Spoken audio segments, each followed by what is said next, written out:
ఆ శక్తిని నువ్వు కోల్పోతావు. నీ డబ్బులాలోనే ఎలాగే పంపిస్తున్నావు, నీ సైన్స్ కూడా కనుక్కున్నాను. ఆక్సిజన్ శక్తిని పంపుగా ఎడటం లేదు, ఎడితములలోనే మళ్ళీ బయటికి లాగుతున్నాడు అనేది మనం గమనించినప్పుడు ఆ ప్రాణాయామం కన్నా ఇప్పుడు ఇంకా సులువుగా ప్రాణాయామం అంటే చాలా వరకు అందరికీ తెలిసిందే. ఇక మొన్న ఏకాదశి రోజు కూడా చెప్తాను. ఈరోజు ఈ పౌర్ణమి సందర్భంగా మనమందరము ఆయురారోగ్య భాగ్యాలు గురు పౌర్ణమి సందర్భంగా ఉండాల్సింది ఏంటంటే గురుదేవుడి అనుగ్రహము గొప్పది. మనకు తెలియనిది చెప్పిన వారు గురువులు. గురువు ఎవరు అనే ప్రధాన చివరని గురువులు అని ఎదుగుతావు నువ్వు రకరకాలుగా ఉంటుంది. మనకు ఏదైతే మన జన్మకు మనం ధరించడానికి అవసరమని ఏదైతే ఉంటాయో అందులో దాంట్లో మూలం ఎక్కువగా ఉంటుందో సంపూర్ణంగా ఇంతకన్నా తెలుసుకోలేనిది ఏమి లేదు, ఆచరించే చాలు అనే భావన మనకు కలిగేది. అది నిజమైన గురుత్వానికి. అందుకని ఒకసారి అందరూ ఫ్రీగా కూర్చుంటే ఇది నేను చెప్పాను కదా, 2 చేతులు అక్కడ ఏమిచ్చారంటే ఆకాశమందు గరుత్మంతుడు రెక్కలు ఇట్లా ఆరేసి తిరుగుతూ ఉంటాడు. పైకి వెళ్ళాక శాంతము రెక్కలు ఇట్లా వదులుతాడు, వదిలి హాయిగా తిరుగుతూ ఉంటాడు. ఏమి లేదు, రెక్కలు ఆడించాడు. మిగతా పట్టడు కింద ఉండడానికి ఉంటాయి. అక్కడికి వెళ్ళేసరికి ఆయన బాగా పైగా అంత హాయిగా ఉంటాడు.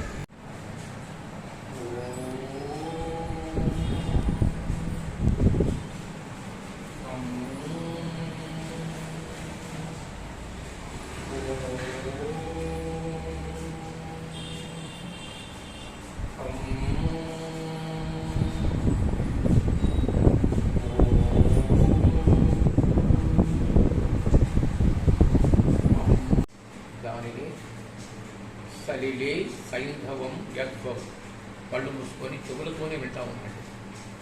సలిలే సైంధవం యద్వత్ సామ్యం భవతి యోగతాః తదాత్మా మనోరైక్యం సమాధిరవిధీయతే. పరమోన్నతమైన నిరూపణ ఏమి అని అంటే, సలిలం అంటే నీరు, సైంధవం అంటే ఉప్పు. ఈ ఉప్పు నీటిలో నుంచే వచ్చింది, మళ్ళీ నీటితో కలిసింది. అనగా యోగతం పూర్వగతం నీరే మళ్ళీ నీరుగా మారింది. అట్టి నీటి సత్యాన్ని నీవు, ఉప్పు మళ్ళీ నీరుగా మారిన దాన్ని, ఆ సత్యాన్ని నీవు తెలుసుకున్నావు కదా.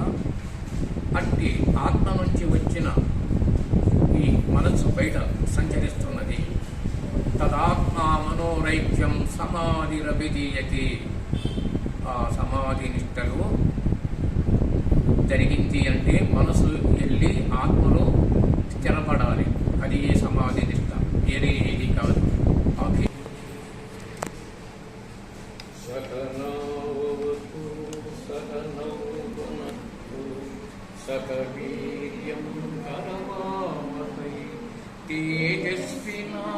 తేజస్వినావధీతమస్తు మా విద్విషావహై.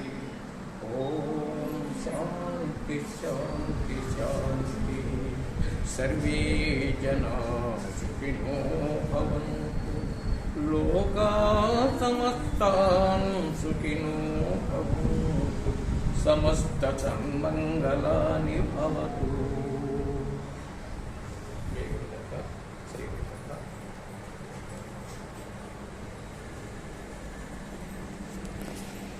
జీవితం దాని మీద ఉంది, ఈ దేహం మీద ఉందని నువ్వు అనుకుంటున్నావు. దేహం ఉంటే జీవించినట్టు అనుకుంటున్నాము, దేహం పోయాక జీవించలేదు అనుకుంటున్నాము.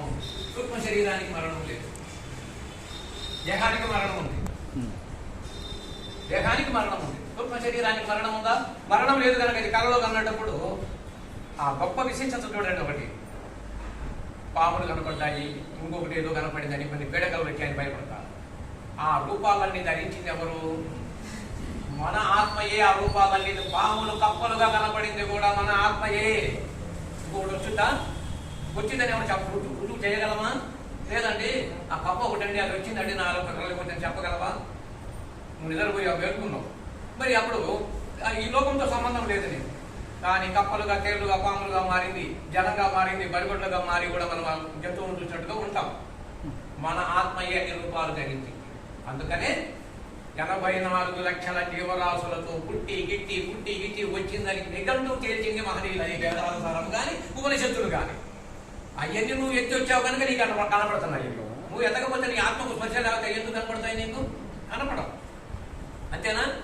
ఇప్పుడు సూక్ష్మ శరీరం ఉంది కదా, స్థూల శరీరము పోయినా మనం బ్రతికున్నప్పుడు కూడా సూక్ష్మ శరీరం పనిచేస్తుంది. ఈ రకంగా మనం పోయాక కూడా సూక్ష్మ శరీరం ఉంది.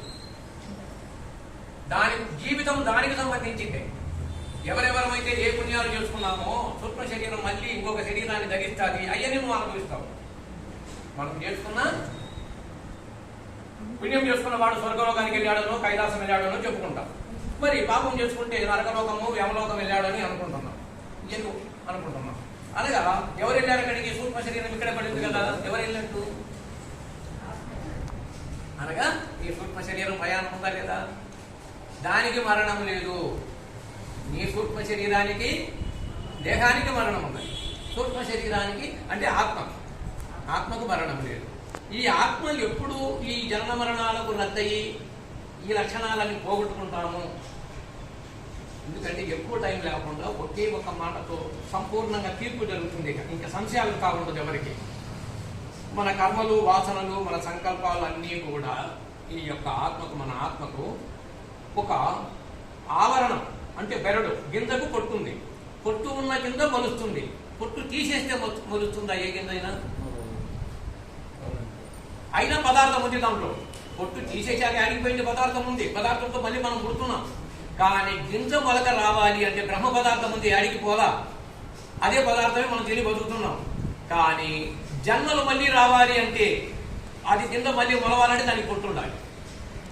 పొట్టు తీసేస్తే ఏ గింజ పనికిరాదు. దాంట్లో శబ్దగుణం ఉంది. మన పేదాలు ఎప్పుడు చెప్తున్నామే, ఈ సౌండ్ వస్తుంది కదా, శబ్దం వస్తుంది కదా అంటే శబ్దగుణం దాంట్లో ఉంది కదా, ఉండబట్టే కదా సౌండ్ వచ్చింది. అక్షరుడు అలా ఉన్నాడు. ద్వాయమౌ పురుషవులోకి చర అక్షర ఏవచ. చర అక్షర పురుషులు ఇద్దరున్నారు ఈ లోకానికి. ద్వాయమౌ అంటే ఇద్దరు. చర సర్వాణి భూతాన్ని. చరపురుషుడు ఈ దేహాలకు ఆధారమై ఉంటాడు. అక్షరుడు కూటస్థుడై ఉంటాడు. వాడే పైకి కిందకి వాడిని అంటుకొని పనిచేసేదే మన మనసు. అందుకని మనస్సు ఒక్కటే నేలవరాలని. వాసన గల వస్తువులను వాయువు ఎలా తీసుకొని పోతున్నదో దానిలోని అణువులు నశించే కొద్దీ పుష్పం వాడిపోతూ ఉంటుంది. అణువులు బాగా ఉన్నప్పుడే ఆ పుష్పాలు మనకు వికసించి కనపడుతున్నాయి. మనలో కూడా ఇందాక చెప్పుకున్నాం, కణాలు బాగా లక్షణంగా ఉన్నప్పుడే మన దేహం బాగా ఉంది. అవి తగ్గుముఖం పడుతున్నాయి, మనకు మా దేహం మార్పు వస్తుంది, ముసలితనం వస్తుంది. అవి అలాగే ఉంటే తగ్గకుండా, అవి తగ్గకుండా ఉండాలంటే బ్రెయిన్ లో ఉండేటువంటి తెల్ల కణాలు ఉత్పత్తి కావాలి. కొత్తవి 40-45 నుంచి మనకు కణాలు బాగా ఉత్పత్తి అయ్యి మరియు రోగనిరోధక శక్తి వస్తూ ఉంటుంది. మనకు 45 నుంచి 50కి అది ఆగిపోతుంది. ఆ ఊట ఆగిపోతుంది, ఆ చెలిమ. అక్కడి నుంచి మన శరీరంలో మార్పు వస్తుంది. దాన్ని కాపాడగలిగితే, అలా కనుక దాన్ని తయారు చేయగలిగితే ఆ బ్రెయిన్లో తగ్గకుండా కొత్త బ్రెయిన్ ఏమన్నా నింపగలమా? ఒకసారి బాగా గుర్తు చేసుకోండి. పివి నరసింహారావు గారు ప్రధానిగా ఉన్నప్పుడు చైనా వాడు పరిశోధన చేశాడు. ఒకవేళ వాడు ప్రయోగం చేస్తున్నాను, మానవుడు 2000 సంవత్సరాలు బ్రతికేటట్టు ప్రయత్నం చేస్తున్నామని వాడు ప్రకటన చేశాడు. ఇక మన ప్రధాని పెద్ద ముసలాయన కదా, బాగా పెద్ద ఆయన కదా, ఈయన ఇల్లు మనం అలా చేయించుకొని వస్తాడేమో అని కొద్దిగా కార్టూన్ బొమ్మలో వేశాడు. అంటే అది కనిపెట్టలేకపోయారు, సాధ్యం కాలేదన్నాడు. సరే, దాన్ని పక్కన పెడతాం. అలా పెడితే ఇక్కడ వీటిని యొక్క ప్రభావముతో పని చేయుతున్నటువంటిది మనలో నిరంతరం పనిజరుగుతున్నది. ఆ కణాలు గాని, ఆ శక్తి సామర్థ్యాలు గాని ఉన్నప్పుడు ఏదైనా మనకు జరగాలి అంటే ప్రశాంతమైన వాతావరణము. ఇప్పుడు ఏదైతే మనకు వచ్చి ప్రశాంతత ఒకరికొకరు తాగమాకండి, అసలు మూతికి మాస్కులు కట్టుకొని జరగమంటే, ఒకప్పుడు కిష్కింద అనేది ఒక రాజ్యం ఉన్నది. ఆ కిష్కిందలో అందరికీ కోతులు లాగా మూతులు ఉన్నాయి, వాళ్ళకందరికీ అనుకుంటాం. ప్రధాని గాని, దేశ అధ్యక్షులు గాని మూతులు కోతుల్లా కట్టుకొని జరుగుతుంది. ఇప్పుడు ప్రపంచం మొత్తం, ఆ రోజు కిష్కింద అనేది ఒక చిన్న దేశం ఉంది. ఇవాళ ఎలా ఉంది మన పరిస్థితి? దేశ ప్రధాని అయినా సరే ఊసులు పెట్టుకుంటే కళలు తీసుకొని మీదకి వచ్చేటట్టు సిద్ధాంతాలు ఇలా వచ్చాయి. ఎంత విచిత్రమైన సిద్ధాంతాలు వచ్చాయి. ఇప్పుడు ఎంత విచిత్రమైన సమయంలో ఉండాలి. ఇప్పుడు మనం మళ్ళీ ప్రశాంతంగా ఉండు. ఏదో ఇప్పుడిగా అభివృద్ధి చెందాము, కానీ ఇంకా పరిగెత్తక పెరుగుట కొరకే, ధర హెచ్చుట తగ్గుట కొరకే, పెరిగిదంతా ఇరగక తప్పదు. అలా ఎలా చెప్పారు? అయితే ఈ మార్పు వచ్చిందని ఎవరికి వచ్చిందలేదు, వచ్చింది కనుక అందరికీ ఇలా నిర్మలమైనటువంటి మనం సుఖశాంతులతో జీవించాలి అంటే మన వీరబ్రహ్మం గారు చెప్పినట్టు రామ అనని వారు రాలిపోదులు తెలుసుకోండి. కలియుగం 5000 గడువంగా దేశాన వరుసగా ఈ నీతులు వచ్చానయ్యా అన్నాడు. అంటే ఇప్పుడు 5000 దాటి 100 సంవత్సరం, 5000 దాటి 100 ఏళ్ళు కూడా దాటింది. అంతకుముందు 2 ప్రపంచ యుద్ధాలు వచ్చాయి. దాంతో కొంతవరకు పోయాడు, ఏదో డబ్బులు ఎన్నో రకాలు వచ్చాయి. కానీ ఆయన చెప్పిన తంతు ఇప్పుడు ఏంటంటే ఈశాన్య భాగాన విషవాయువులు వచ్చాయి. విషవాయువులు ఇది ప్రజలందరూ ప్రాణాలతో ఆహాకారాలు చేస్తూ ఉంటారని ఒక పదం వాడారు. కాళీ పంపు, దుర్గ పంపు, భైరవ పంపు, భద్రకాళి పంపు పంపులుగా మారుద్ది అన్నాడు. ఎప్పుడైనా సమయం దొరికి తగ్గుదామంటే అది నోట్ చేసి ఉంచుతాను, కానీ మీరు మధ్యలో చూసుకుని వస్తామంటే అవన్నీ వివరణ మళ్ళీ తీసుకొని ఒకప్పుడు మనకు కుటీలో ఉన్నప్పుడు 2 సార్లు చదివాను నేను ఇక్కడ చదివి ఇది ప్రసాదాలు పెట్టుకొని చేశామంట. పంపులు అంటే ఇప్పుడు ప్రత్యక్ష ప్రమాణం ఏంటి? మనలో నుంచి బయటికి వెళ్ళిపోయిన కరోనా ఇంకొక రూపం మారి ఇంకొకరి దగ్గరికి వెళ్తాం. ఈ పంపులు అర్థమైందా బాగా? ఆనాడు పంపులు అనే మాట చెప్పాడు. మనలోంచి పోయి కోటల్లా అది రూపం మారిందండి. మళ్ళీ 3ఓసారి వస్తుందండి, 4ఓసారి వస్తుందండి, 3ఓసారి వచ్చేది ఇంటికి ఒకరు, 4ఓసారి వచ్చి ఇంటికి ఇద్దరని చెప్పి ప్రకటిస్తున్నారు. ఇలాంటి ప్రమాదాలు వచ్చాయి మనకు అని. సరే, ఇంకా ఇవన్నీ తట్టుకోవడానికి బ్రహ్మంగారు చెప్పినట్టు రామరామాలని వారు రాజకోతులు తెలుసుకోండి అన్నట్టు ఈ రూపంలో మనం గమనిస్తే ఇందాక యోగా చేసాము చూసారా.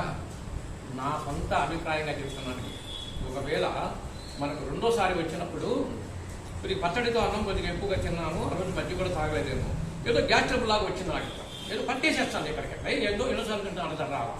సరే, ఏదో గ్లాస్ మంచిది తాగాను, పట్టేస్తాను. సరే, ఆ రోజు అటో సరిపెట్టుకున్నాను. మళ్ళీ కూడా పగులు అట్టడం ఉంది. ఉదయం పూట ఈ యోగా సూర్య నమస్కారం చేసేటప్పుడు కూడా చేసుకున్నాను నేను. చక్కగా ఇందాక చెప్పినది చేసుకొని మళ్ళీ ఇక్కడ చేశాను. కొద్దిగా తగ్గినట్టుంది, లైట్గా తగ్గింది, పూర్తిగా పోలా. మళ్ళీ సందగాడ అర్ధరాత్రి లేచి కూడా 2ంటికి చేశాను. మళ్ళీ మీకు వ్యాయామం చేశాను, ఫ్రీగా అయిపోయింది. మళ్ళీ అంటే దాని ప్రభావం సంచారం చేస్తూ మనం కూడా కొద్దిగా ఇందేమో దాన్ని ఈ రూపంగా చేస్తే దాని ఎంతనే అది కంట్రోల్ అయిపోయింది, ఫ్రీగా ఉన్నాం మళ్ళీ. ఎందుకంటే ఒక స్వానుభవంగా చెప్తే ఇది సూక్ష్మంలో మోక్షం ఉంటుంది. అది బలమై పెద్ద అయ్యాక అప్పుడు ఇబ్బంది పడేదానికన్నా అది గాలిలో సంచరించేటప్పుడు ఎక్కడున్నా ఎవరిని వదిలిపెట్టదు, అడవిలో ఉన్న వాడిని కూడా వెంటబడతానే ఉంటుంది. అందుకని ఏం చెప్తాను ఇక, అందుకోసము ఈ చేసేది ఎందుకు చెప్తున్నానంటే ఇది చేయటం వల్ల మనకు కణాలు అభివృద్ధి చెందుతాయి బాగా. మౌనంగా కాసేపు కూర్చునేసరికి మనకు ఈ శక్తి, ఈ యొక్క యోగారూఢ సంయోగం. ఇంకా ఎన్ని చెప్పినా ఏ మహనీయుడు అడవుల్లో ఒక గృహలో ఉంటున్నాడన్నా ఈ యోగారూఢ సంయోగానికి వెళ్ళాడు. ఇప్పుడు ఊళ్ళో ఉంటే కుదరదు, ఎవరో ఒకరు కదిలిస్తారు మనల్ని, ఇక గృహాల్లో కుదురుదామని చెప్పి వెళ్ళాడంటే మనసు నిలబడతాం ఇక్కడ వెళ్ళారు. కానీ మనకు నాగరికత, తెలివితేటలు, చదువు, సంస్కారాలు అందరికీ వచ్చాయి. ఎన్నో విశిష్టతను చూస్తున్నాం. ఈ తెలివితేటలతో బ్రతికేటువంటి జ్ఞానమే భగవద్గీత, ఉపనిషత్తులు. నీవు తలుచుకున్న చోటనే నీవు తెలుసుకునే జ్ఞానాన్ని మనకు అందజేసినటువంటి ఎన్నో దగ్గరికి వచ్చాయి, అందుబాటులోకి వచ్చాయి. అందుకోసము ఈ భావనతో ఒకవేళ చెయ్యగలిగితే, మనలో ఉన్న ఆ శక్తిని కనుక పెంచుకున్నాము అని అంటే ఏమీ చేయలేదు, అది ఎంతకనే పక్కకి వెళ్ళిపోతుంది. అంతేగాని అట్లా కాకుండా ఉంటే దీనికి విలువ లేదు, విద్యకే విలువ లేదు. ఇక అట్లా లేదనుకున్నాము, మిమ్మల్ని ఎందుకు పూజలు చేస్తున్నాము, ఎందుకు దేవుడు అనుకున్నాము, చేశాము అంతవరకే, నేను శుచి శుభ్రత కోసమే. కానీ ఈ భావన కలిగి ఉండండి. అందుకోసము ఇది తత్వతః అంటే యథార్థంగా తెలుసుకొనుట. తత్వతః త్వక్వాదేకం పునర్జన్మ నైతి మామేతి సోర్జున. సో సంశయాలకు తావులేదని తాత్పర్యం ఉంటుంది అక్కడ. హిందీ పదము, సంస్కృత పదములు ఏమంటారంటే జోగొట్టడం పిల్లల్ని మనం జో అంటాం, సోజారే అంటారు. హిందీ పదము పిల్లలు జోగొట్టడానికి సోజారే అంటారు. అట్లాగే సో అనే పదానికి అర్థం అది. అంత జోకటినుడి చెప్పాడు మనకి. పిల్లగాన్ని జోకటి చెప్పుతామే అంతటి ఇదిగా చెప్పారు. ఈ రకంగా ఉంటుంది. లేదు కొద్దిగా తెలుసుకుంటావు అనుకో, సొగమే తెలుసుకున్నావు, పూర్తిగా తెలుసుకోలేదు. యోగ భ్రష్టుడి వయ్యావుడు అంటే సొగమ తెలుసుకొని యోగ భ్రష్టుడైన వాడు ఒకవేళ జన్మ వస్తే ఎలా ఉంటాడో చెప్పాడు. శుచినాం శ్రీమతాం దేహే యోగ భ్రష్టోపి జాయతే. శుచి, ఇప్పుడు ఆరోగ్యం కోసం వెతుకుతున్నాం, శుచి శుభ్రతతో ఉంటాం. ఈ దేహానికి ఎలాంటి శుచి శుభ్రతగానే ఉంటాం. శ్రీమంతుడివి, నువ్వే కొన్ని 100 మందినో 10-20 మందినో నువ్వు పోషించే స్థాయిలో నువ్వు ఉంటావు. దేహే నీ ఇల్లు, యోగ భ్రష్టోపి జాయతే. నువ్వు మళ్ళీ పుడితే ఆ ఫలితమన్నా నీకు దక్కుతుంది అంటూ ఇందాక మరణము తర్వాత జీవితం ఉన్నదా అనే ప్రశ్న ఒకటి చేసి మధ్యలో వదిలేసేసాం. మరణము తర్వాత జీవితం ఉన్నదా అని అంటే సూక్ష్మ శరీర పరంగా ఉన్నది. అందుకని ఇందాక వీడి మనసు నేలవరాలని పువ్వు బయటికి వెళ్తుందంటే మతి ఈశ్వర అన్నాడు. మతి అనగా నీ మనసు ఈశ్వర తత్వంతో పైకి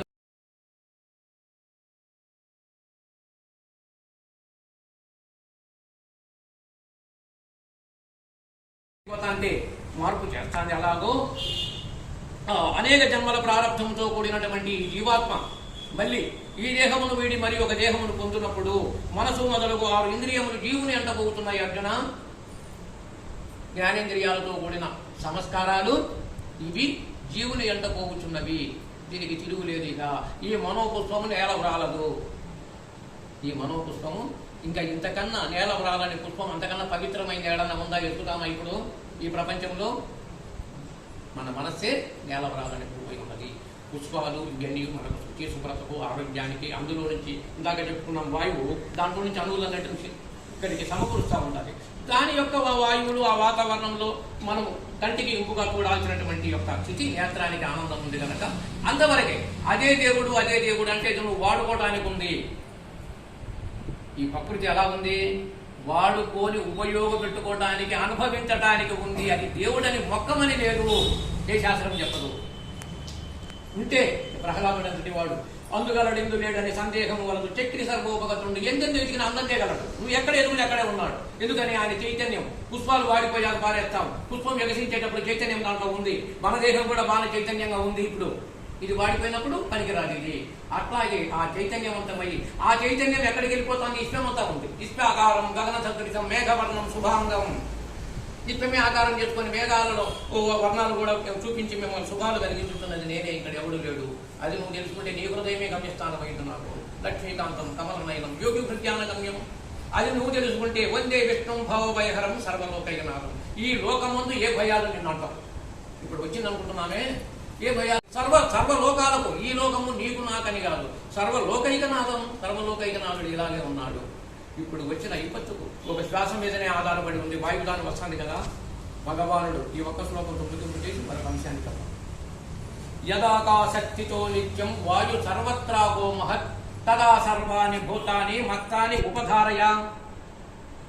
యదాకాశక్తితో నిత్యం, వాయువుతో సంపూర్ణంగా నా దివ్య చైతన్యం అంటే కదలిక.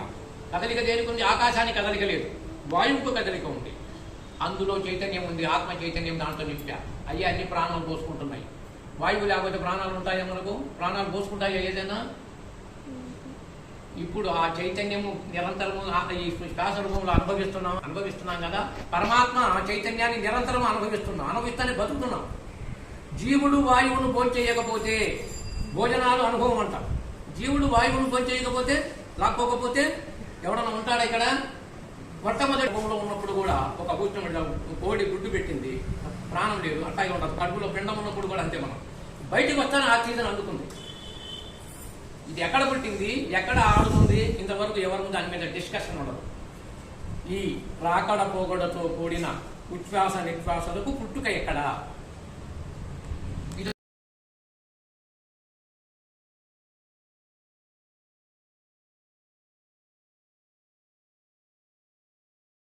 మరణించిన తర్వాత జీవితం ఉందా అనుకున్నాం.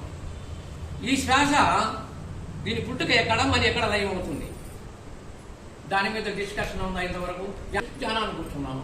ముందు దీని మూలం ఎక్కడ పుట్టింది, మళ్ళీ ఎక్కడ లయం అవుతుంది?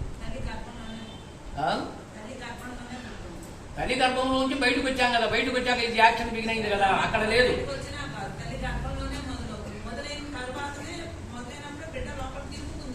బిడ్డను కంఠం వరకే తల్లి బాధ్యత. శ్వాస నింపడానికి ఆమెకు లేదు. బిడ్డ పుడతానే ప్రాణం పోతాను. మరి తల్లి ఏం చేస్తాను? అప్పుడు బిడ్డ పోతానే మరణించిన వారు ఉన్నారు కదా, వాళ్ళకేం చెప్తాం? పుడతానే మరణించారు కదా.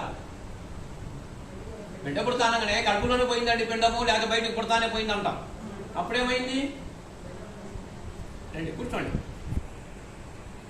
అంటే శ్వాసను ఆడించేవాడు భగవంతుడు ఒక్కడే. ఆక్సిజన్ పెట్టి ఎంతనే ఏదైతే తాను కర్త అయి ఉన్నాడో, మన తల్లికి అందరికీ కర్త ఎవరైతే ఉన్నారో, వాటిని ఆడించేవారు ఎవరైతే ఉన్నారో ఆయన ఆడిస్తున్నాడు.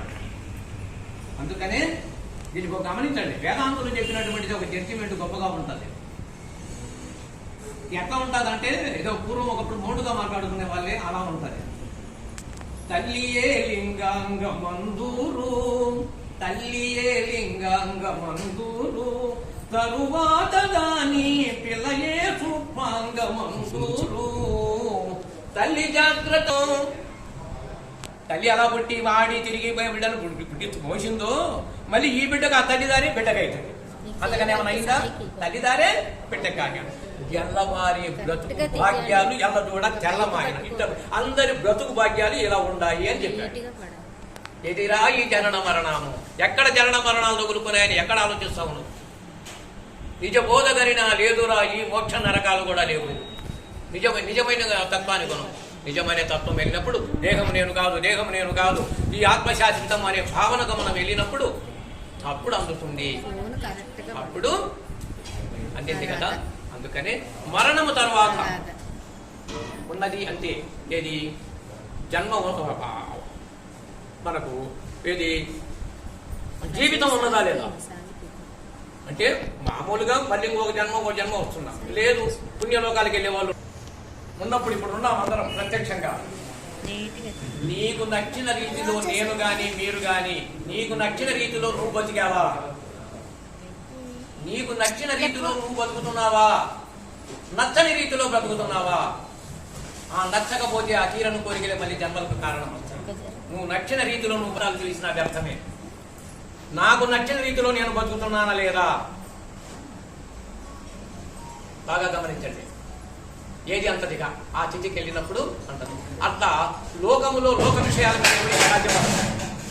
లోకములో లోక విషయాల మీద ఎందుకని సాధ్యపడదు? ఎవరు నచ్చిన రీతి అంటే నీ ఆత్మయే దిక్కుగా నువ్వు భావించే నచ్చిన రీతిలో మనం బతుకుతాం.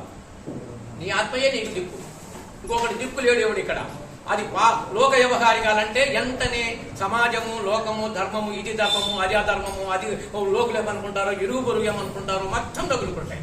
ఒకటి కాదు కోటాన కోట తగులుకుంటాయి. అందుకని బ్రహ్మంగారు ఇది నగదరంబైనట్టి నడి కొమ్మ మీద నక్క ఒకటి ఉన్నది చుక్క అది కాదు. కానని భూమిలో కస్తూరి కోనలో మందరగిరి మీద మరి చెట్టు చెట్టుకు కొమ్మలు చేర్చిప్ప భజనులు కొమ్మ కొమ్మకు కోటి కోతులుండు. సహస్రారం 1000 అంటే కొమ్మ కొమ్మకు కోటి కోతులు ఉన్నాయి. చిటికిలాంటి వెళ్ళిపోతుంటాయి ఆలోచనలు. సామాన్యంగా వెళ్ళవు. ఇక ఎట్లా నువ్వు ఉద్ధరిస్తావు? నీ ఆత్మే నీకు దిక్కు, ఎవడు లేడు దిక్కు. ఇది అన్ని లోకాచారమైన బంధాలు అనుకున్నాం అనుకో, లోకాచారమైన ధర్మాన్ని చూసుకుంటాం. లోకాచారమైన ప్రకృతి ధర్మంగా దేహ ధర్మంగా చూసుకున్నాం. ప్రకృతి ధర్మము దేహ ధర్మము, నా ఆత్మధర్మం కాదు. రామాంజనేయుడు ఆ పూజలో ఉన్నాంలే రా వచ్చేసేది పంపించడానికి కూడా సిద్ధపడ్డాడు. తన నచ్చడు బ్రతకడం కోసమే ప్రహ్లాదుడు పనిచేసి కన్న తండ్రిని చంపించిన వాడు గొప్పవాడు ఎట్లా అవుతాడు? మరి మహాపరమ భాగవతోత్తముడని ప్రహ్లాదుని కీర్తించాం, నా తండ్రిని దుర్మార్గుడైనా కీర్తించాం. ఇకపోతే ఒకవేళ ఈ బ్రహ్మ విద్య పరంగా ఒకవేళ ఇబ్బందులు వస్తే ఇద్దరు భార్యలతో భార్య ఒకతే, ఇద్దరు భార్యలు లేరులే. ఈయనకు ఇద్దరు భార్యలు ఉన్నారు. ఎవరు? యాజ్ఞవల్కుడికి ఇద్దరు భార్యలు. ఆయన కూడా 60 ఏళ్ళు దగ్గర పోయేటప్పుడు ఇద్దరు భార్యలు పిలిచి రారాజులందరూ నాకెంతో మల్లు మాన్యాలు ఇచ్చారు, ఇవన్నీ మీ ఇద్దరికి సమంగా పంచి నేను వెళ్ళిపోతాను, సన్యాసం పుచ్చుకుంటాను అంటాడు. ఒక భార్య సరే నా వాడ నాకు పంచేయమంది. ఒక భార్య నువ్వు ఏ జాతి ఇస్తున్నావో నాకు అది చూపించి ఈ ఆమెకి ఇవ్వండి. మానవ భావాలు ఎలా ఉంటాయో చెప్పండి. ఒక నాకు వద్దు, ఇది నువ్వు దేని ఆశించి వెళ్తున్నావు అదే నాకు నన్ను పట్టుకెళ్ళి అంటాకే, అంతేగాని ఈ ఆస్తులు నాకు వద్దు. ఇంకొక ఆమె నాకు తీసుకుంది. అంటే అందరికన్నా రామానుజుల వారు అలా చేసిన వాడే. పోతే మనకు అత్యంత గొప్పగా మంత్రాలయంలో రాఘవేంద్ర స్వామి 28వ ఏట సన్యాసం పుచ్చుకున్నాడు. భార్య వయసు అప్పుడు చిన్నదాని ఉంటుంది కదా, అప్పుడు చిన్న ఆడవాళ్ళకు చిన్న వయసులో ఉన్నాయి పెళ్లి జరుగుతున్నాయి కదా, ఉంటే ఆమెకి ఏముంటే 27 ఉంటాయి. ఆ టైంలో ఆయన సన్యాసం పుచ్చుకున్నాడు. నా గురువు గారు చెప్పారు, ఇంక ఇంతకన్నా నాకు గొప్పది లేదు, నేను సన్యాసం పుచ్చుకుని ఆయన ఈ పీఠానికి వచ్చాను నడపాలన్నాడు. నడపాలంటే గురువుగారు ఎలా ఉన్నారో నేను అలాగే ఉండాలని తీసుకున్నాడు. తీసుకుంటానగానే భార్య నేను ఇంకా సన్యసించాను అన్నాడు. ఆమె తట్టుకోలేకపోయి ఆత్మహత్య చేసుకుంది. రాఘవేంద్ర స్వామి భార్య ఆత్మహత్య చేసుకొని ఈయన చుట్టూ తనకు జన్మకు ఇది సద్గతి కలగ తిరుగుతాను. నా పరిస్థితి ఏంటి, నేను పోలేకపోతున్నాను, నీ భ్రమిస్తాంది, దేహం లేదు నాకు నిన్ను చేరటానికి, నా జన్మకు సద్గతి కలిగించు, నాకు ఏదో ఒక భూతపేతంగా తిరుగుతున్నాను, ఇక్కడ భూతాలు పేతాలు ఉన్నాయంటే ఇలా తగులుకుంటాయి మన ఆలోచనలన్నీ. అప్పుడు ఆయన మంత్రజలముతో స్మరిస్తూ నువ్వు వెళ్ళిపోమని తర్పణ వదిలినట్టు ఉన్నది చరిత్ర. మరి ఆయన దేనిని తన నచ్చినట్టు ఉండాలనుకున్నాడు. అంత త్యాగాలు అందరికీ సాధ్యపడుతుందా? అప్పుడు అంత అందుకనే కర్మలో పరిపక్వత పొందుతూ మన కర్మ సిద్ధాంతంలో పరిపక్వత పొందుతూ ఇవన్నీ దేహధర్మాలు, ఆత్మధర్మాలు కాదు, ఆత్మకి ఏ దోషం ఉండటలేదు, దానికి ఏ మరణము లేదు అనే ధర్మానికి రండి. వాళ్ళు త్యాగం చేశారని, ఎందుకంటే మన సంశయాలకు తావులే ఉండటం కోసం చెప్పాను. అందుకనే ఇవన్నీ కూడా ఆత్మధర్మంగా ఆత్మోన్నతంగా మనం ఉండగలిగితే అది ఎప్పుడూ శాశ్వతమై ఉన్నది, అది పరమోన్నతమైన జ్ఞానము. అందుకని జ్ఞానాన్ని కూర్చుంటానే నువ్వు ఏకాగ్రత చెందు, లేకపోతే మళ్ళీ పరిభ్రమిస్తూ ఎన్ని తగులుకుంటాయి. అందుకనే పరమ నికృష్టుడు, పరమ కిరాతకుడు కూడా గొప్పవాళ్ళయ్యారు. వాల్మీకి కిరాతకుడు. అట్లాగే ఎందరో ఒకవేళ స్త్రీలలో కూడా శ్రీకృష్ణుడు కూడా ఎందరో పాపం అవివేకం అజ్ఞానంగా జరిగిన ఎప్పుడైతే ఈ పూర్తిగా విజ్ఞానంలో తరించేసేసారు. అనగా అది సత్యము, మిగతా అన్నీ కేవలం. అంటే ఈ దేహం ఉండగా వాడుకొని మనం అన్నట్టుగా ఇప్పుడు గంగ పవిత్రం అంటాం, అన్నట్టుగా వాడుకుంది అదే. ఇంట్లో శుభ్రం చేసుకోవడానికి కానీ మనకు మరుగుదొడ్లకు కానీ ఏది వాడుకుంటున్నావు, ఏ చెయ్యి వాడుకుంటున్నావు? ఇప్పుడు 2 చేతులు దేవుడు చేయడానికి 2 చేతులు దండలు పట్టుకొని జరగాలి. ఏది పవిత్రత ఉంది? ఏదైనా సరే ఉంటే కడుపులో కూడా ఎంతో కొంత ఉండే ఉంటుంది అపవిత్రత. ఆత్మ ఒక్కదానికి అంటలేదు అన్నప్పుడు ఇవన్నీ దేహధర్మాలు, దేహానికి సంబంధించిన ఆయురారోగ్యాల కోసం కొంతవరకు ధర్మం. దీనిని ఈ కాయం ఉండగానే మనము విజయము పొందవలసి ఉన్నది. ఈ కాయాన్ని నష్టపరుచుకోను, శుష్కింపజేసుకోను, ఇన్ని వేదాంతం విన్నామని ఇంకా చెడగొట్టుకోని కాదు. కాయముతో జయము. ఈ విజయాన్ని రూపొందాలి అంటే, మోక్ష లక్ష్య సామ్రాజ్యాన్ని రూపొందాలంటే ఈ కాయాన్ని అర్థం చేసుకొని కాయానికి సంబంధించిన విషయాలే తప్ప అది దేవుడు ఇది దేవుడు అని ఊరికి అక్కడ ఇక్కడ పడి కాదు. ఆ తర్వాత మనం 1వ తరగతి 2వ తరగతి పూర్తి చేసుకుని పోయాం, కాలేజీకి వెళ్ళాం. మనం పిల్లలకు అవసరం ఏది కూడా. అంతేగాని మనం కూడా పిల్లల కన్నా ఇంకా ఆ విషయం కన్నా పిల్ల చేష్టాల్లో ఉండకుండా మన ఆత్మ మహోన్నతమైన స్థితికి మనం పొందాలి. ఇప్పుడు గురుపూజా సమయం అనేది అయింది కనుక సరే, మా అన్నగారు కూడా కంటికి ఆపరేషన్ చేసుకున్నారు. శ్రీ రామగోత్రి సద్గురు నాగమాత, సద్గురు సదానంద స్వామి, ఈ గురు పౌర్ణానికి మూలపురుషులైనటువంటి పరాశర కుమారుడు వ్యాసుడికి, అలాగే ఈ సృష్టిలో మన గురువులందరికీ, మరి గోమాతకు, గంగామాతకు, భూమాతకు, గిరిమాతకు, సాధు సంతులకు, సాధు స్త్రీలకు అందరికీ కూడా ప్రణామాలు ఇస్తూ, మరి ఏదో గురుపౌర్ణంగా ఉంటే 4 మాటలు చెప్పుకోవడం అవసరం. ఇందాకనే చెప్పుకున్నాం, శరీరము శుష్కించిపోతుంది. అది గడువు మీదితే చూడటానికి కూడా ఆసక్తిగా ఉంటుంది. ఆ శరీరాన్ని పిల్లలు చూసి కూడా ఆసక్తించుకుంటారు, భయపడిపోతారు. అందుకు కాబట్టి ఆ గడువు తీరకముందే జాగ్రత్త పడమని చెప్పారు. కాబట్టి మనం ఈ గడువులో ఉన్నాం కాబట్టి ఆ గడువు రాకముందే మనం జాగ్రత్తగా ఉండాలంటే ఉన్నంత వరకు ఈ శరీరాన్ని కాపాడటానికి మన యొక్క ఏకాగ్రతను తప్పకుండా ఆ దృష్టి మార్గంలో నడవడానికి ప్రయాణం చేయాలంటే మనము అనుభవంలోకి రావాలి. అనుభవంలోకి రాకుండా ఎన్ని పురాణాలు, వేదాంతాలు, పద్యాలు, శ్లోకాలు పాడినా వ్యర్థమే అంటాడు బ్రహ్మంగారి సాంప్రదాయంలో కలమల్ల వెంకటదాసు. వేదములు 10,000 చదివిన బోధపడుతేగాక శత్రులు బోధ చెవులకు నాట పొందిన నాదమహిమం వినగలేరని పట్టరా గురుడి పదవు. అయితే ఇక్కడ అనుభవం గొప్పదా, పాండిత్యం గొప్పదా అని మనం ప్రశ్నించుకోవాలి. పాండిత్యము అనుభవం వచ్చిన దాకనే పాండిత్యము, ఆ తర్వాత పాండిత్యంతో అవసరం లేదు. అనుభవం వచ్చిందాక ఆ పాండిత్యం అంతా ఈ మస్తకంలోనే ఉంటుంది. ఆ స్థితికి చెందినటువంటి వారే ఈ దత్తాత్రేయులు వారు, వ్యాస భగవానుడు, నాగమామ, సదానంద స్వామి, ఇలా దీంట్లో చేరినటువంటి వాళ్ళు. ఎందుకంటే ఈ పౌర్ణానికి మనం వారికి అందరినీ మరి పిలిచి వేడుకుంటున్నాం. ఈ యొక్క శిష్య బృందము, ఈ యొక్క గురు సాంప్రదాయాన్ని నువ్వు పునీతులు చేసి వారి జ్ఞానులుగా మార్చండి అని మనం వాళ్ళ వారసులం మనం అందరం కూడా. ఎందుకంటే తరతరాల నుండి చేసుకుంటూ వెళ్ళిపోతున్నాం, ఎంతోమందిని పిలిచాం. అందుకని మనకు ధనం మీద జగత్తు అనుకుంటూ మానవుడు ప్రయాణం చేస్తున్నాడు.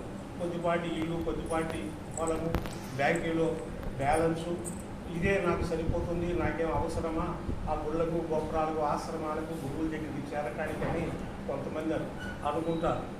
ఈ గడువు మీరిన తర్వాత ఆ శరీరము శవంగా మారినప్పుడు అక్కడికి వెళ్ళి అందరము విచిత్రంగా చూస్తాం, అయ్యో వెళ్ళిపోయారు కదా అని. రేపు మన స్థితి అక్కడికి వచ్చినప్పుడు మనల్ని కూడా అలా చూస్తారని మనం ఊహించాలి. ఆ శవాన్ని మనం ఎలా చూసామో మనల్ని కూడా విచిత్రంగా చూస్తారు. ఆ విచిత్రంగా చూడకముందే మనం ఏమన్నామంటే వారు గురు సాంప్రదాయకులు, గురుతత్వంలో వెళ్ళిపోయారు. మరి వారు ఎంతోమంది పునీతులు చేశారు ఈ పట్టణంలో. వారందరూ కూడా చక్కటి మరి మార్గాన్ని ఎన్నుకొని వారికి తెలిసినంతలో వారి అనుభవాన్ని వారి శిష్యులకు తెలియపరిచి మరి ఎన్నో కార్యక్రమాలు మరి ఈ ప్రాంతాలే కాకుండా ఇతర ప్రాంతాలు, ఇతర రాష్ట్రాలు కూడా తిరిగి చేస్తూ వస్తున్నాం. ఇది మాకున్నటువంటి అనుభవంలో మన రాష్ట్రమే కాకుండా కొన్ని రాష్ట్రాలు కూడా మరి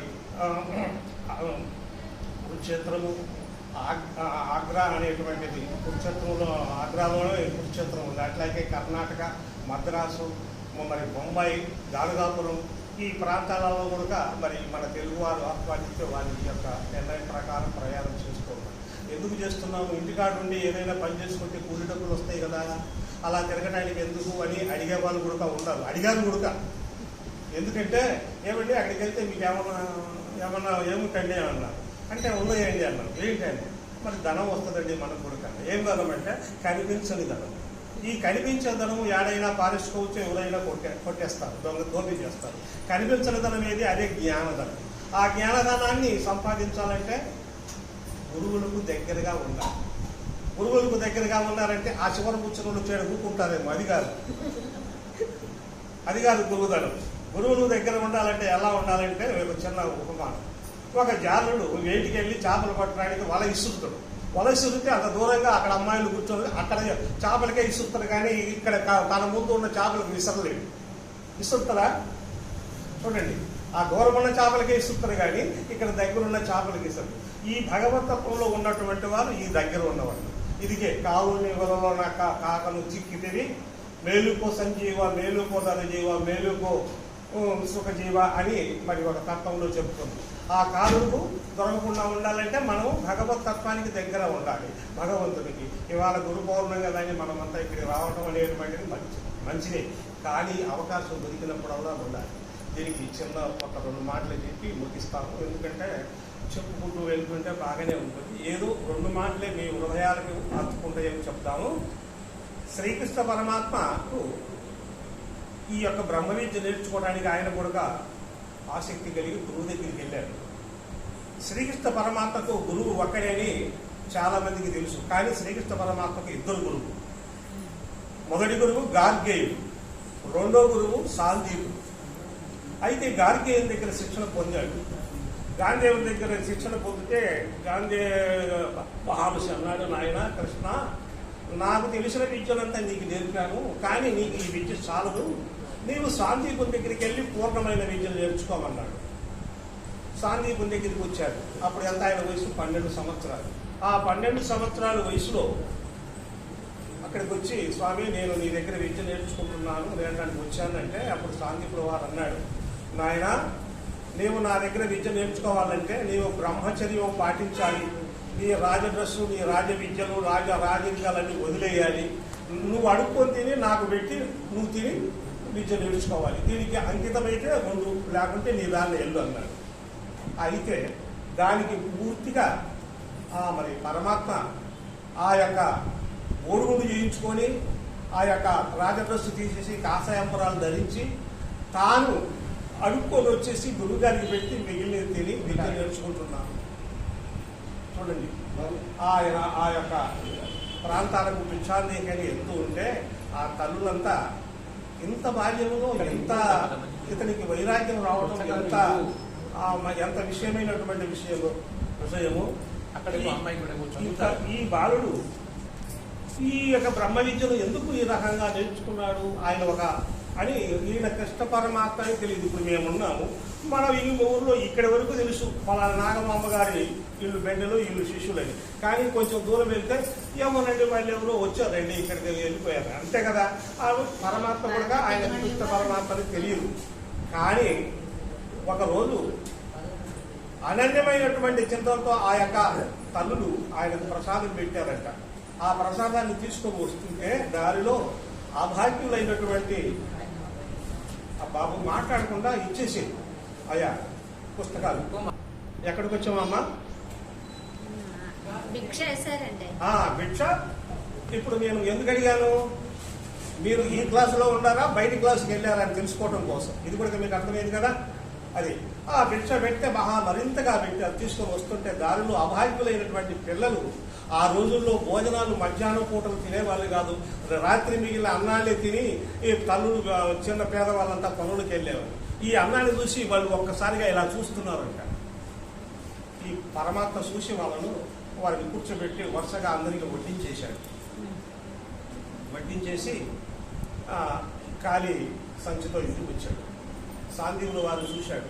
నాయన ఈరోజు భోజనం దొరకలేదంటే, స్వామి ఈరోజు మరింతగా పెట్టారు, భోజనం చాలా ఎక్కువైంది, మరి ఖాళీగా వచ్చావు కదంటే, దానిలో అభాగ్యుల పిల్లలు మరి ఈ భోజనాన్ని చూసి చాలా ఇంతగా చూస్తుంటే వారికి పంచిపెట్టాను అయ్యాను. చాలా మంచి పని చేశాను ఆయన.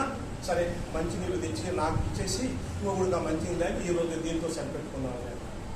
మరి గురు శిష్య ఎలా ఉందో తెలుసా? గురువుకు శిష్యుడికి ఉన్నటువంటి మరి అలా నేర్చుకున్నాడు. అంటే వాళ్ళు రాజరికంలో రాజులై ఉండిపోడు కూడా గురువు దగ్గర ఏం చేశాడు? గురువు శుశ్రూష చేశాడు. గురువు శుశ్రూష 4 శుశ్రూషలు, కనీసం 3 శుశ్రూషలన్నా చేయనటువంటి వాడు తరించడం అనేది జరగదని మనకు శాస్త్రము అనుభవాన్ని చెబుతుంది. అట్లాగే రామచంద్రుడు, అట్లాగే రామకృష్ణ పరమహంస శిష్యుడు వివేకానందుల వారు, బ్రహ్మగారి శిష్యుడు మరి మన సిద్ధయ్య గారు, మరి ఇంకా ఇట్లా చెప్పుకుంటూ పోతే మనకు రికార్డులో రానటువంటి వారు ఎందరో ఈ శుశ్రూషలకు చేసి తరించినట్టుగా మనకు తెలుస్తుంది. శుశ్రూష చేయకుండా పాండిత్యం మీదనే ప్రయాణం చేస్తే, పాండిత్యం ఎందుకంటే ప్రామాణికం. ఏ పాండిత్యంలో ఉందని మామూలుగా సమాజం అడుగుతుంది. అడిగినప్పుడు ఆ పాండిత్యాన్ని అక్కడ చెప్పాలి. చెప్పకపోతే సమాజానికి అది ప్రామాణికం రాదు. అనుభవంలోకి వచ్చిన తర్వాత శుశ్రూష ఏం చేసింది?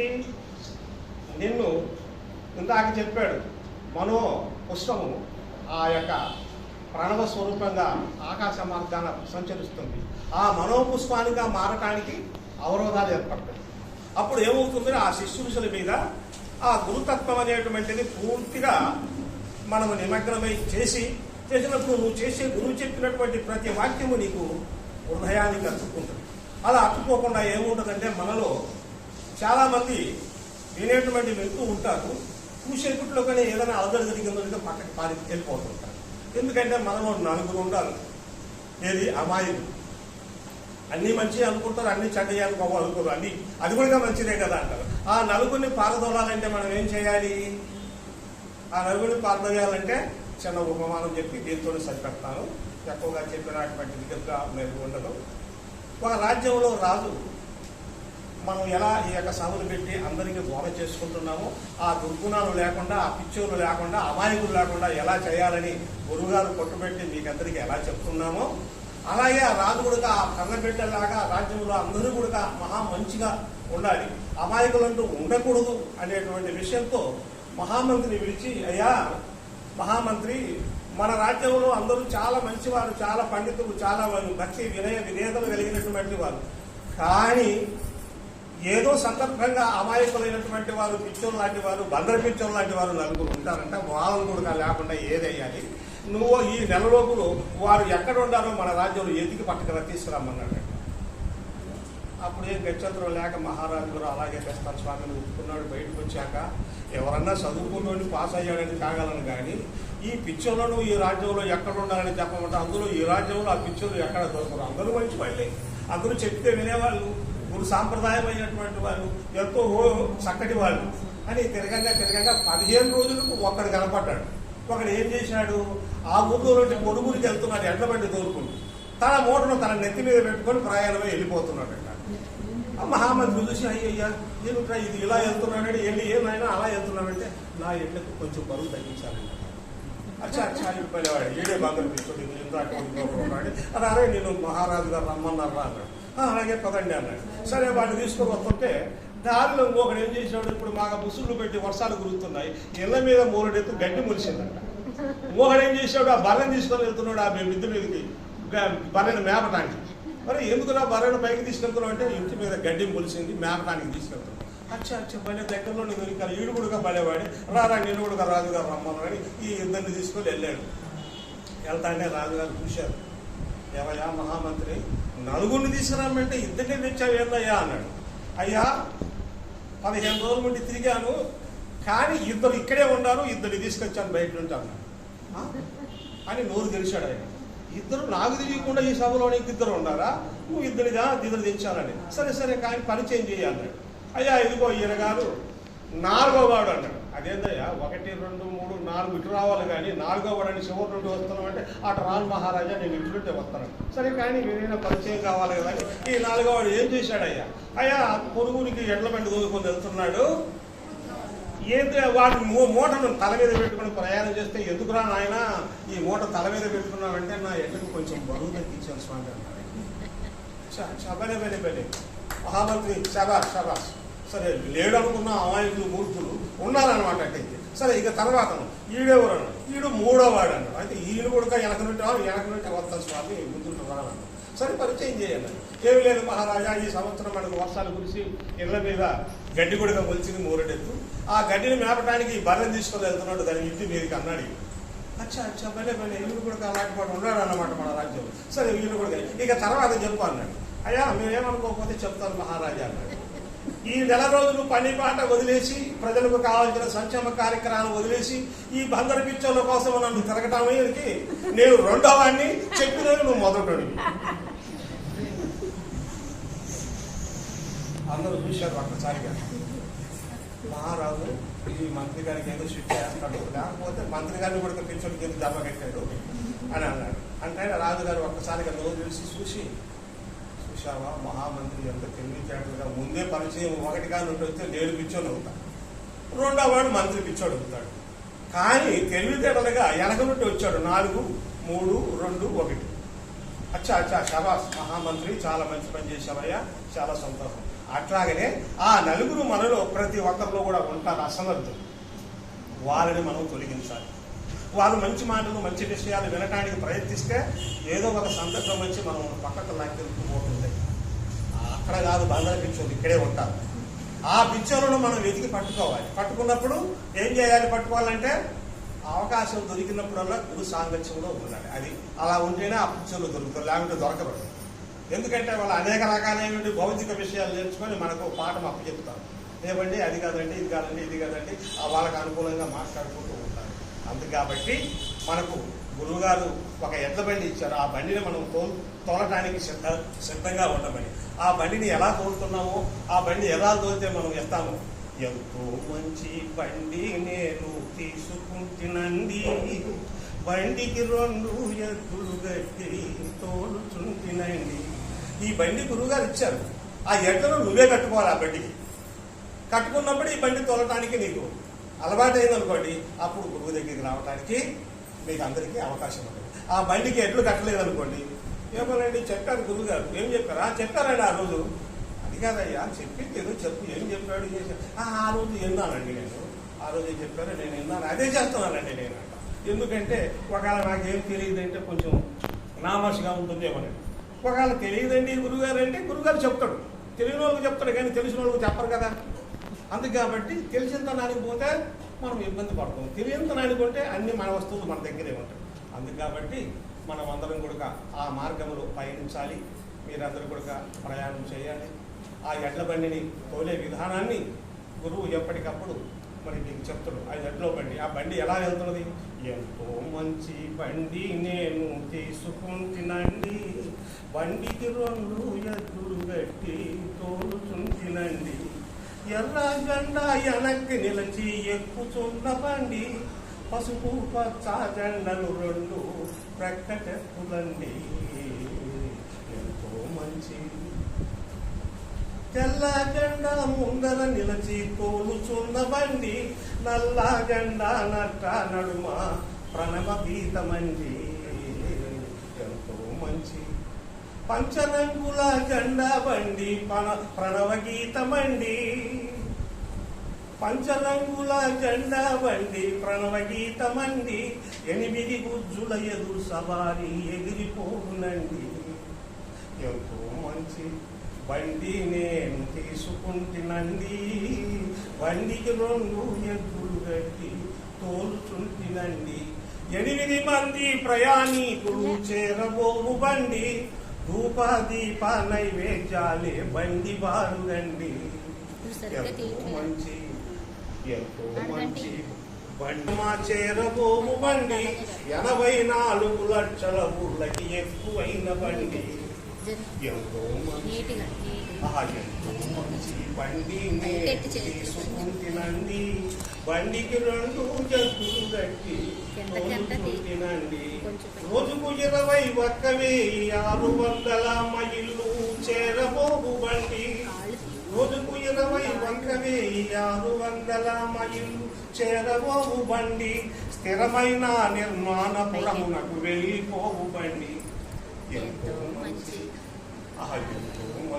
బండి నేను తీసుకుంటునండి, బండికి 2 ఎద్దులు కట్టి తోలుచుంటినండి. బండి ఇచ్చను కృష్ణానంద స్వాముల వారండి, బండి తోలను సదానాగమ సదానందుడండి. బండి ఇచ్చను కృష్ణానంద స్వాముల వారండి, బండి తోలను సదానాగమ సదానందుడండి. ఎంతో మంచి బండి నేను తీసుకుంటునండి, బండికి 2 ఎద్దులు కట్టి తోలుచుంటినండి. అలా మరి ఆ ఎడ్లను మీరు కట్టుకొని బండి ఇచ్చాడు గురువు గారు.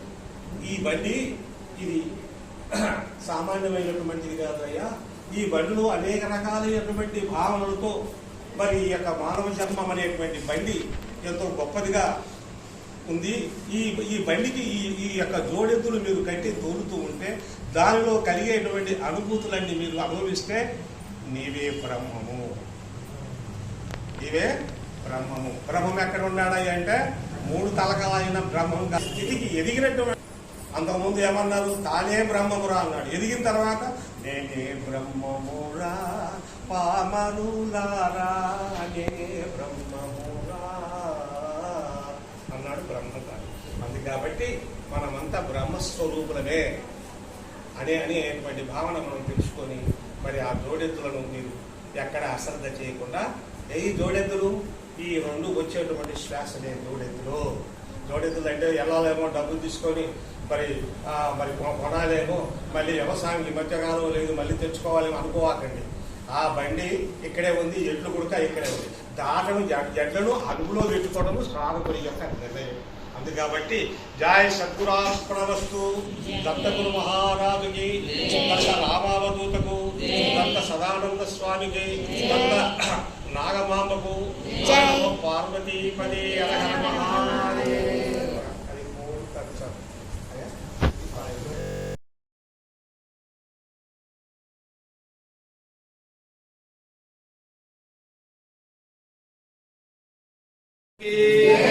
దత్త గురు మహారాజ్ కి, దత్త రామావధూత స్వాముల వారికి, సదానంద స్వాముల వారికి, మాతాజీ నాగమాంబ గురుదేవులకు, సకల గురుదేవులకు, జై వ్యాస భగవానునికి. 3 సార్లు ఓంకారం చేద్దాము దీర్ఘంగా.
విప్లవరహిత ప్రజ్ఞానఘన ప్రత్యగర్భో బ్రహ్మైవాహమస్మి అహం పదార్థరహిత అహం పదార్థరహిత. ఇప్పుడు మన పీఠ పరంపర అయినటువంటి ఈ 10వ పేజీ మీకు ఇచ్చాం కదా మన ఆశ్రమ పుస్తకంలో. ఇప్పుడు ఈ పరంపరకు మనం ఆవాహనం చేసుకుంటున్నాము. అందుకని మొదటిగా పూజకి ఆవాహనం చేసుకోవాలి, అంటే ఆహ్వానిస్తారు. కాబట్టి ఆ పరంపర గురుదేవుల యొక్క స్వరూపానికి మనం ప్రార్థన చేసుకుని మన మనోపలకంలో గురువులందరినీ ఆహ్వానం చేసినట్టు మన పీఠ పరంపరలో మన సిద్ధాంతంలో మనం భావన చేసుకుని తర్వాత పూజలకు వెళ్దాము. అందరూ కూడా ఈ 10వ పేజీ కంప్లీట్ గా పారాయణ చేద్దాం. పూర్ణావధూత యోగీంద్రం పరిపూర్ణ బోధాత్మకం గురుదత్త పీఠ వ్యవస్థాపితం దత్తాత్రేయ గురుం భజే. ఆత్మానాత్మ విచక్షణ చ కేవలాత్మ ప్రబోధితే భూమానంద శరీరం చ దత్తరామావధూత గురుం భజే. జనన మరణానినాశం గురుకటాక్షేణ వేద్యం పూర్ణపూర్ణేన నిత్యం సదానంద స్వామి గురుం భజే. శ్రీనాథమాంబ గురుమాత నిత్యం బోధకారణమవ్యయం భావాతీతం అహం వందే సద్గురునాథమాంబ గురుం భజే. అస్మద్గురు సమారంభా దత్తరామావధూత మధ్యమా శ్రీ గురు దత్తాత్రేయ పర్యంత వందే గురు పరంపరా.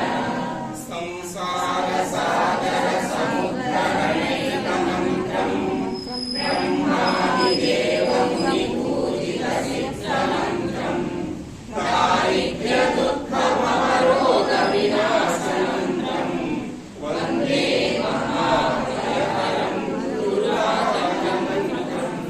శ్రీమత్పరబ్రహ్మ గురుం స్మరామి శ్రీమత్పరబ్రహ్మ గురుం భజామి శ్రీమత్పరబ్రహ్మ గురుం వదామి శ్రీమత్పరబ్రహ్మ గురుం నమామి. శ్రీ సద్గురు పరబ్రహ్మే నమః. ఆవాహనం సమర్పయామి.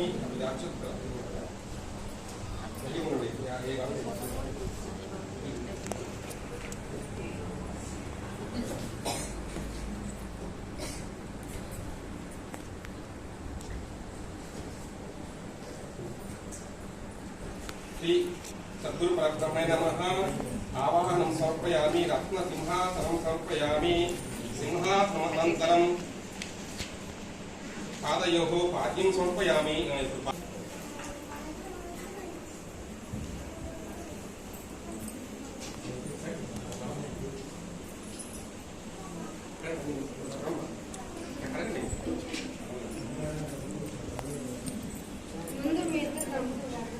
ముందు ఆయన లేదు, పక్కగా వచ్చిన వాళ్ళకు ప్రతి సంవత్సరం వాళ్ళే అడుగుతున్నారు అనుకో, మిగతా వాళ్ళకి తెలిసేదేంటి? వీరు ఇంకా ఏంటంటే వలపర్లేదు. అట్లా అవసరం లేకుండా పోతే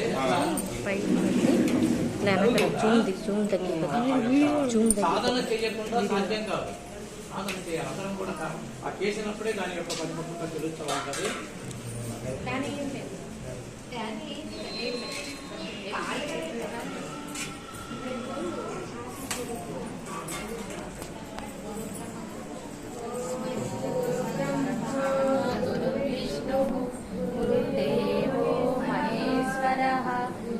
साक्षात् परब्रह्म तस्मै श्री गुरवे नमः. कडिग्नी इंद्र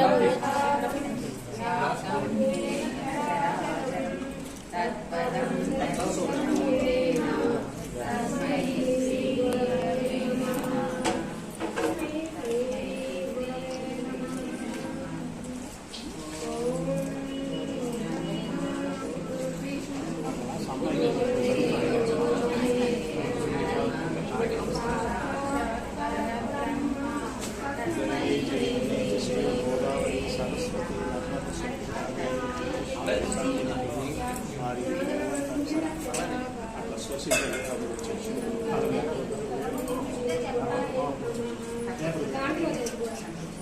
పేపర్ కానీ రాత్రి పూజిస్తారు కదా. పూర్తిగా నిండాక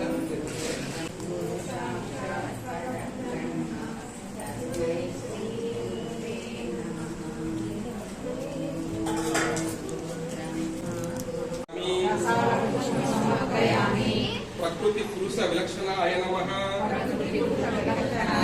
మందార పుష్పం సమర్పయామి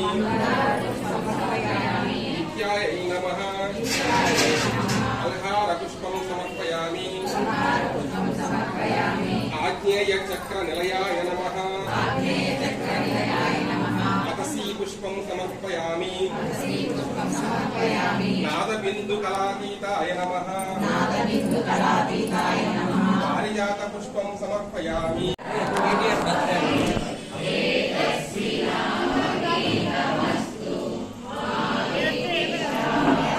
ఈరోజు ఇంట్లో ఉంది.